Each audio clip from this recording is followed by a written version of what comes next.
Overthinking. To think about something too much or for too long.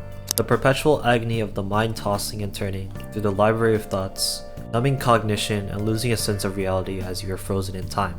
The process of overthinking is a weird one. You begin thinking about a problem, then the thought of the problem palpitates in your head and it doesn't end until you take action. That's the issue though. You can't take action.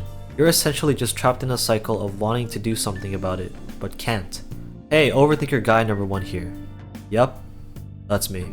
I will fight on this hill to be crowned. Growing up, my day consisted of constant worry. Deadlines, responsibilities, activities, social gatherings, presentations. Just putting myself in my past shoes felt disheartening. It was the very early stages of puberty and I really had a hard time figuring out where to belong. That thought kept ringing endlessly. You could say overthinking was a part of my childhood. And my anxiety loved that.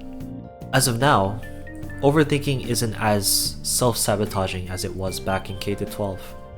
And it was due to some external factors that helped me tame it.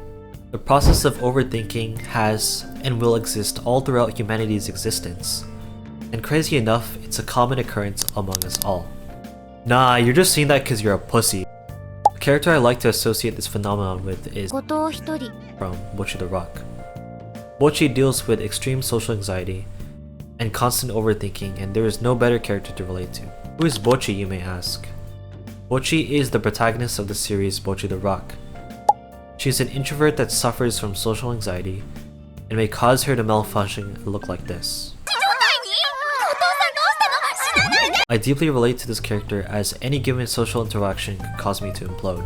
She later gets involved in a band outside of school with 3 other girls and she is terrified, thus creating Bocchi's band, Bocchi the Rock. That's the story. It's absolute cinema. I'm joking. But most of it is true. Bocchi worries a lot, even something as subtle as acknowledging her existence. She has always seen alone and it was very hard for her to make friends. This is where Nijika comes in, and holy shit, I wish I had a Nijika in my life. As someone who also suffers from social anxiety, coming across someone who is assertive, kind, and considerate is a blessing from the gods. One of the main causes for my social anxiety is the fear of being judged. Getting made fun of for trying to be myself hurts more than stubbing your toe on the side of your bed. It is often that we tend to isolate ourselves from others for that exact reason. Are they going to laugh? Do I look stupid? What will they think? Are all questions that I ask myself as I lay awake the night before my Genius Hour presentation. That's how I felt, but if you want to put it into perspective, it's ×2. That's just my experience though. As individuals, we all have different triggers and causes towards overthinking, but we also have something in common, and that is ways to overcome overthinking. A good way to redirect overthinking is to use your 5 senses: sight, smell, sound, taste, and touch. Concentrate on one of the senses to help bring yourself familiarity and comfort. I noticed that whenever I start listening to lo-fi, it serves as a great distraction, averting my clustered thoughts to channel into a sense of familiarity and comfort. Remember, familiarity and comfort will help ease and calm you down, so it's important to resort to those external factors when experiencing it.